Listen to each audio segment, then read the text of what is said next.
Hey friends, welcome back. Today we are doing a little bit of garden work. This is just a working day. We are getting ready to put the garden to bed. It has been a very long season, and I really want to focus on kind of like that terminology, putting the garden to bed, because it's not so much that we're cleaning up some giant mess that Mother Nature made. Rather, we're honoring this cycle. This is like fall. It's going inward. It's cozying up. So we're just going to cozy up the garden a little bit. We have a couple things on the horizon. We for sure are addressing all these tomatoes. The tomato forest did very well, not as well as I wanted it to, but I'm going to harvest all the remaining green tomatoes and we're going to get them on trays, ripening in the house. Next thing, I am going to be staking my heirloom chrysanthemums. Some of them, oh my gosh, let me see if I can pull one. This one, Heather James, she is just like lopping everywhere. I have a couple others that are doing that as well. So I'm going to stake them up. And I talked to the folks at the Evergreen Chrysanthemum Association, and they said I didn't do anything wrong. It's not like unheard of to have a 6-foot chrysanthemum. So, okay, we're doing a lot of learning this year. And I do have to say, I like to learn something new because it keeps my brain activated and curious. And so anyways, I'm going to give a little TLC to the chrysanthemums. And then, I have to show you new toys. Okay, hold on. Okay, toy number 1. This is a pair of Fisker's loppers, and these guys are big kahunas. I did invest in these because I wanted to make it easier on myself. I'm going to actually cut back my tomatoes instead of removing them roots at all, because I want those roots to go back as a nutrient for the earth. And so I'm simply just going to chop them off at grade and let them decompose over the winter. These ones are from Fisker's. What's kind of cool about them, and I did pick these up just at my local hardware store. And yes, I went to an independent hardware store because I just like keeping my money local as much as I can. I do a lot of Amazon stuff, but man, when you can throw some money towards a local store, makes a huge difference. So these guys right here, they do have an extender pull on them. A couple things to keep in mind when you're buying something like this. I like to look at my cut capacity, right? So right here, what you're going to notice is this is 1 3/4 inch diameter. This is the largest branch I can cut. There are some that do smaller. There's some that do larger. I find that this is really nice for getting after kind of all of those mid-sized things that are too big for a hand pruner, and then it seems like excessive to cut it with anything else. So, new purchase. All right, this next item, I will tell you right now, I am so flipping excited, and I feel like it is about time.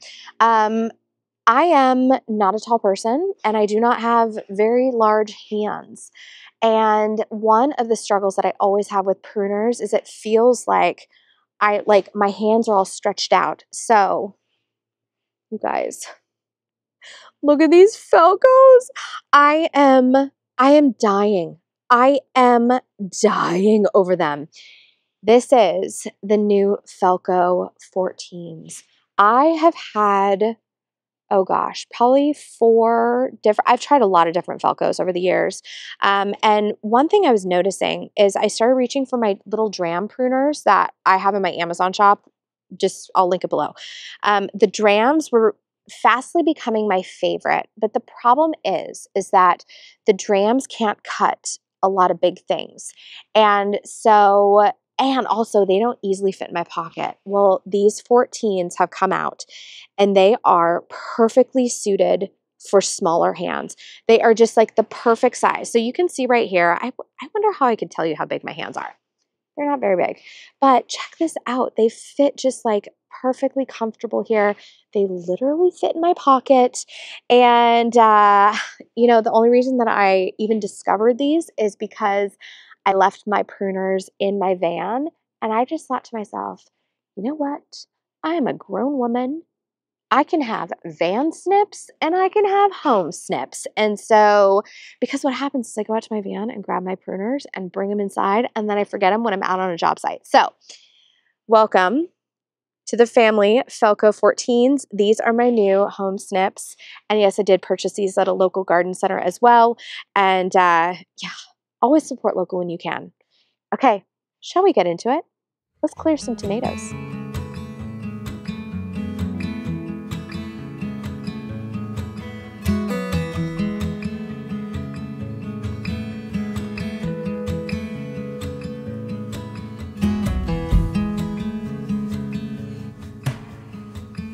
The process of the winding down of our growing season, I think, is met with a huge mixture of emotions. A lot of people are sad to see the garden go. A lot of people are relieved to see the garden go because it represents so much work. But what I also think is, I also think a lot about this process and this concept of cleaning up, or the fall cleanup. And I think what it does is it alludes to the fact that Mother Nature is somehow messy, or somehow less than perfectly imperfect.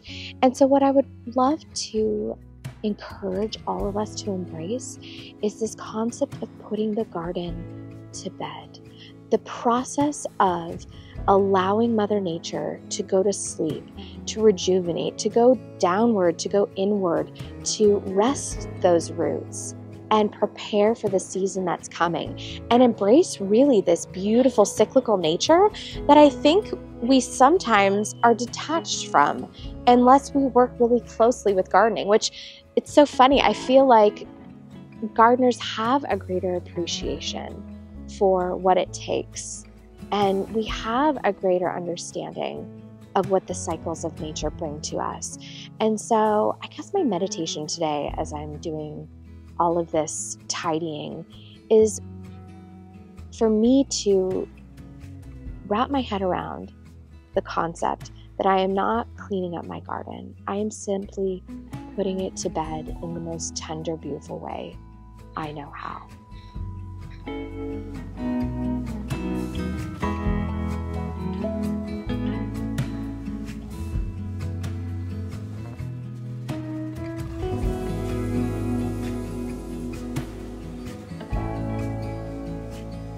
Friends, a couple kind of funny things. A couple years ago, I tried my hand at seeding dahlias, and look at this. That is a dahlia right there. So I think I'm gonna let it be and just see what happens. I'm probably gonna wait until, see if it can put any more energy into a tuber.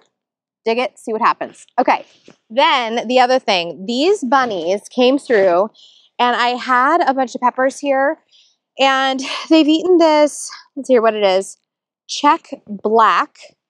This thing has been eaten down to a nub, like defoliated. This is so ridiculous. It's tragic, actually. But I'll be darned if I don't have 2 Jimmy Nardello peppers. So it turns out they ate this entire plant down to the ground twice, and I still somehow got 2 Jimmy Nardello peppers. So these will be savored to within an inch of their life. Oh, and just in case you're new here, this is what the bunnies like to do to pretty much everything down here in the garden. It is so disheartening. So one thing I like to do at the end of the season is collect all my tags and just go through like kind of a year in review. I will tell you, I did a taste test between the Cherokee Purple and the Pink Boar. I loved the Pink Boar. So I think these two are keepers. This one, the name ended up washing off.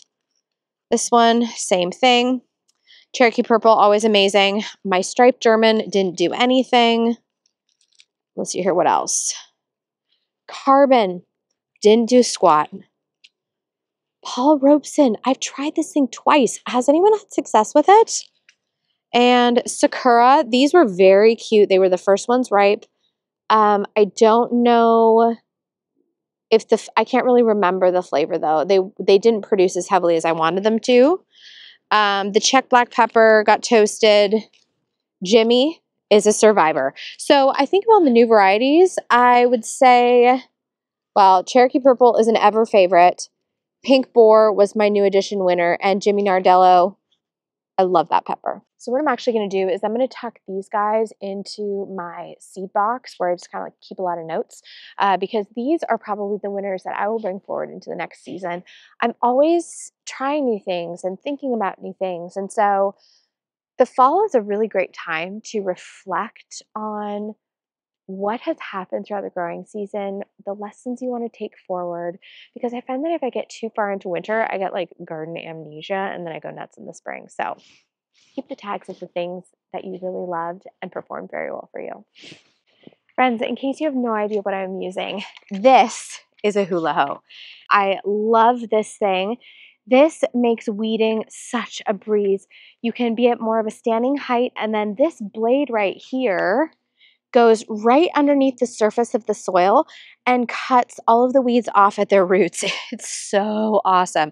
I still go through and I dig my dandelions, but everything else, this is really great at getting. My aunt actually introduced me to this awesome contraption. So thanks, Kathy.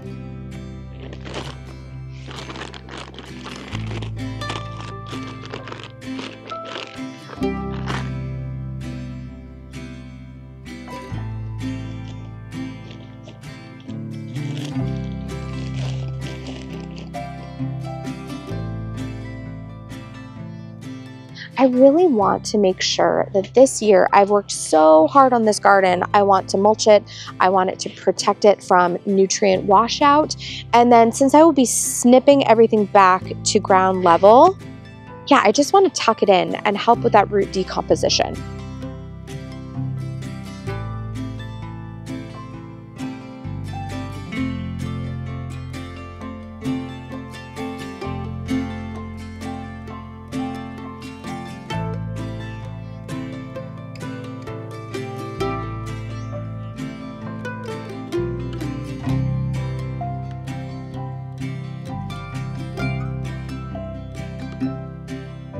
So here we are, my friends. We have this row tucked in for bed. I did leave that little dahlia, just kind of curious as to what would happen. And then as we pan down this way, you're going to see that I don't even know how this is happening. I'm still pulling snapdragons out of my garden. This is crazy. And they are literally the gift that keeps on giving. I'm honestly, I'm pretty gobsmacked at their performance. I'm going to swing you around here. Check this out. We are in November and I still have Madam Butterfly performing her little head off. Look at this. Still bedded up. Just can't even be bothered with the cold. And then over there, the Potomac apricot. Oh man, okay, I gotta bring you in on this. It's so good. Okay, look at this Potomac apricot. I've talked about the Potomac series before. This is one of my favorites. I love the long stem length. And just look at this. I mean, and more, bud it up, bud it up. It's just, it honestly, it boggles the mind that these snaps are still going. Oh, let's go in here. Look at this. This is Potomac Royal. And this thing is just, I mean, she's still throwing buds. The foliage is perfection. So I actually am going to go through here and deadhead a few more because I'm kind of curious to see how long this party's going to last. All right, next garden adventure for the day is my little Heirloom Mum Patch. I have a couple of these varieties. Let me actually dive deep and tell you which ones they are. Okay, Safina, this is my behemoth that is 6 feet tall. So Safina needs to be supported. The other one I know is this Heather James. And oh my gosh, it is so pretty. But she is...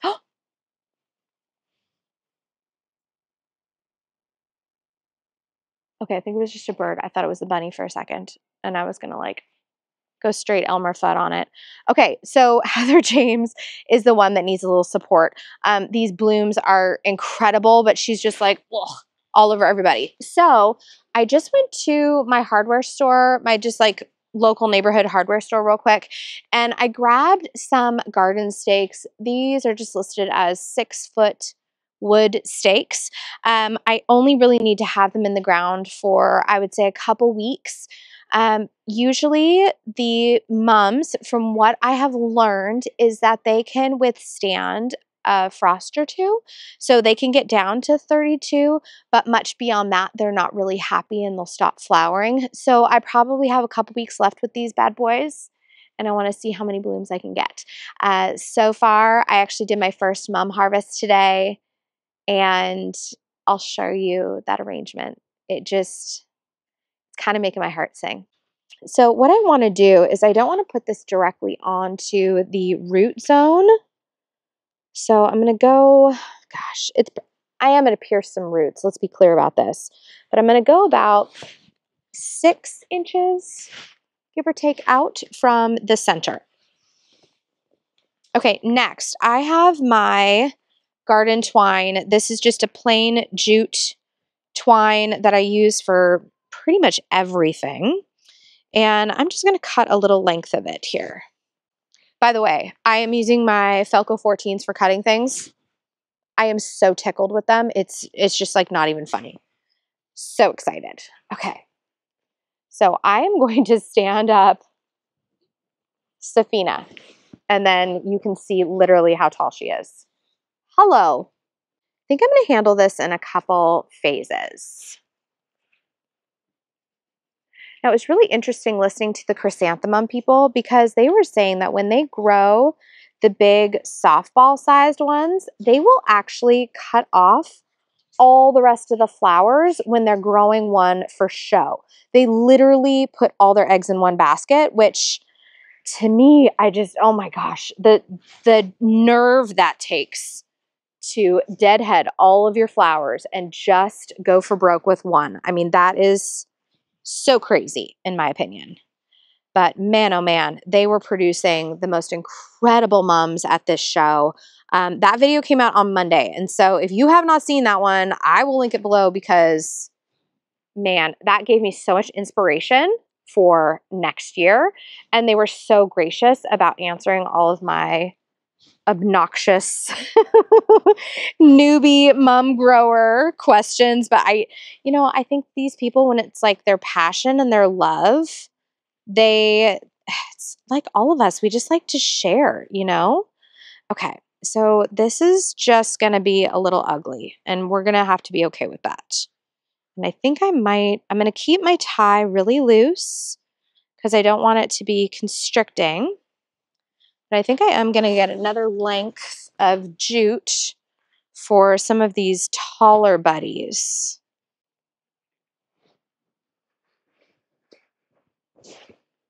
And I know some of you might not be able to see this, but I am tying these off about 6 inches from one another. So, or actually, no, maybe it's more than that. Maybe it's about 8 inches. So I've got one tie here and then one tie that's right here. So these are my 2 ties. And hopefully that will help these guys grow up a little bit straighter. I actually might tie off this one. Can you see how tall this thing is? Crazy.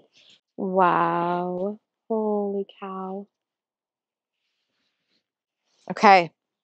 May not be the prettiest, but so much better than flopping all over their friends. Okay, Heather James is next. So I think I'm going to go right here with this Heather James stake.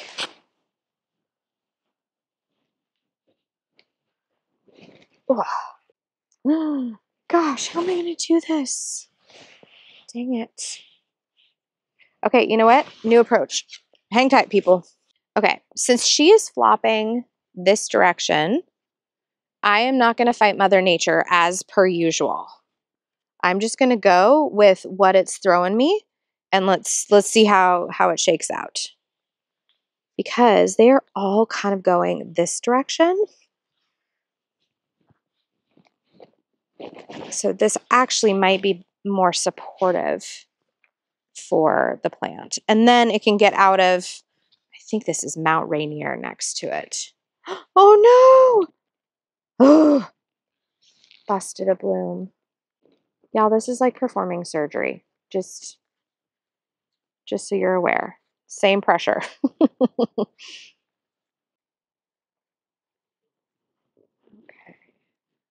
So I've done kind of a weird figure eight situation around all these mums, kind of I looped this half and then kind of like went together and then around the other half. I'm going to tie up a couple more clusters though. Not bad. Oh my gosh, except for the fact that I just busted another one of these. Oh, so frustrating. Okay, I have one more spray of Heather James as Safina is attacking me. Here we are. Okay. Oh my gosh, there's another spray down here. What? Okay, I think that'll just have to be what it is. All right, friends, this is the Evergreen Chrysanthemum Association, the ECA Mum Club. This is their website. So it is literally ecamumclub.org. Up here on the left, you can click on 2022 FCA cultivars. And this has been such a beautiful list and something I'm consulting for next year as well. There were a couple that I think got mislabeled in the process. Interestingly enough, this one is still a little bit white. I have one that's labeled Polar Anderton, but I don't think it's right. So I'm still doing some research on which one that is. However, I wanted to come in here and double check Mount Rainier. Oh, okay. Do you see this one right here? Lily Anderton. I think that is actually what I have. I don't think I have Polar Anderton. I think this is what I have. It is so cute, and you can see it like right here, right back in there. It's adorable. Okay, the other one that I was questioning. Oh, by the way, Moira, I'm on the hunt for this one. This was Brian's favorite from the show, and he's not wrong. It's so good. Mount Rainier. Okay, do you see? Oh, got too big. This is Mount Rainier. Now, I think I have a mislabeled one because this is what I'm showing as Mount Rainier. So I think I have a wrong start, which I mean, my goodness, these are all like taken from little cuttings. So anyway, so I'm kind of continuing to consult this. So if you are on the search for some mums, their collection, their cultivar list is just top notch. I'm going to take you in now and show you the newbies. Okay, so let's start first with Mount Rainier. This has opened since my October garden tour, and it's going to continue to open. Part of me is wondering what would happen if I took off these side shoots, which I think is actually what they do for show. So the basically your flower has all the room to open as fully and beautifully as it would if it didn't have any obstructions in the way. So I'm kind of curious about that. I may actually take off some of these. I don't know. TBD. This is the next one. So this one is Nightingale, and you can see it just continues to open and open. These are like the spider types, and I think these are quickly becoming some of my favorites. Now, this next one, look how cute this is. This is the one that was listed as Polar Anderton, but I think it's that other one that I just showed you on the website. It is so, so sweet. I am just loving this one, and it's really prolific. I mean, look at them. So great. Now, this is another variety that I am very excited to see come on the scene. This one is not throwing those crazy curly Q petals. Let me just check the variety on this. Okay, so this one is Oriental Night, and it is just the deepest almost black. I'm very, very excited to see what happens to this one. Now, you're going to see this red one. This is one that I thought was going to have yellow tips on it, but it didn't. Let me cruise around and see which variety this is. Okay, so this one was labeled as Yodo Gimme, and I saw the Yodo Gimme at the show, and it had all of these adorable little tips on it. So this one has not come out like I thought it would, but it's still super freaking cute. I cut some of this for one of my arrangements, and so that was a super fun one. Okay, this is Connie Mayhew, and she is just starting to open. Look at this thing. That is so pretty. She is just the most sunshiny yellow. And typically, I'm not one for a lot of yellow florals. But what I thought was fun is the fact that I could grow this. And it was one that the Evergreen Chrysanthemum Association, their club, really, really enjoyed and was kind of like their chosen mascot. Next up is the one that is stealing my heart, Descanso. This thing is sensational. I just want to show you this guy here. Look. From start to finish, this thing is so dang fun. I mean, I want to take you in on just one of these buds. Even the buds are interesting. It is so, so cool. And so I have cut one that's almost fully open, and I will, at the end of this, I'll show you the arrangement that I made. I think it's pretty adorable. All right, this next one is Jessie Hapsgood. I feel like, again, we are mere moments from seeing this little guy open. Cannot wait. Okay, and then same thing here with this one. We're finally showing a little bit of color. These buds are really interesting. Not as many petals, so I'm going to be interested to see what this little guy does. And this, by the way, is a variety called Jane Sharp. Friends, this is another favorite. This one, I'm trying to separate out this guy. Oh yeah, there it is. This is Yoko Bumi. This thing is beautiful, and I'm really appreciating the color variation that's coming through. It's so funny. It started out with like a little bit of this buff yellow you can see over here by my thumb, and it is just fading, fading, fading. Look at those petals. Really, really gorgeous shape. I'm just such a beautiful chrysanthemum. Hello. Hi, tallest of the tall one. What the heck? I'm going to take you around. This one is Safina. I saw an example of this at the show, and it was probably twice the size of mine. And again, when they're doing these things for show, they're literally cutting back this plant to just a few select blooms, but really interesting. Very, very interesting. Go back and watch that one. It just like, I was pretty blown away by this. And again, I'm not usually a yellow person, but I think because of when these are blooming, all of the colors seem really, really appropriate. Just sensational. This little one here, this is Nigel Bigo. Still budded, still has not shown its face yet.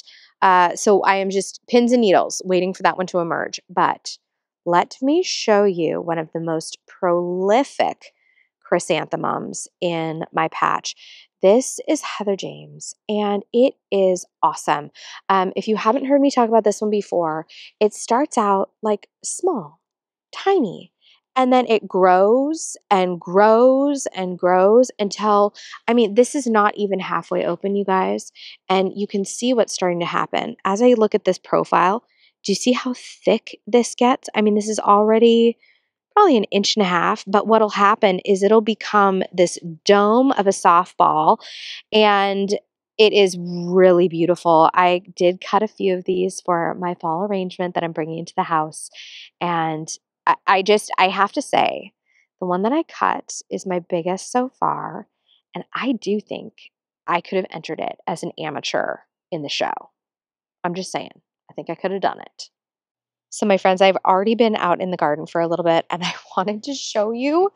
Look at this. Look at this gorgeous arrangement.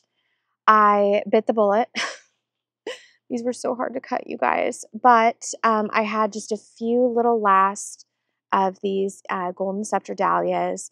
I had a little bit of mahogany splendor hibiscus left. But look at these. This is that spider mum called Descanso. This one is Heather James. I'm going to spin you around here because this one shows just how much more full it becomes. I mean, look at that thing. It just keeps opening more and more and more. This one I cannot remember the name of. I will go down into let me go back down into the garden and look for that one. And then I have just kind of a little one. This one actually didn't turn out as cool as I thought it was going to. I think I got kind of like a rando variety. This one is supposed to have little yellow tips on it. It did not, but that's okay. Anyways, I'm feeling just a little inspired by my trip to the Chrysanthemum show, and I just thought, you know what? Let me make an arrangement of chrysanthemums from my garden, and how fun would this be to enter in the show next year? Because they did have a competition in terms of like harvesting mums from your own garden and then creating a beautiful arrangement. And you can supplement with things from the store, which is super fun. But I love that this is a creation just from my garden. Friends, that's going to do it for me today. Thank you so much for coming along as we're continuing the process of putting the garden to bed. It's such a beautiful point in the year. Our gardens have worked so hard, and so it's time to give them a little rest. See you in the next one. And in the meantime, as always, please say hello to your garden for me.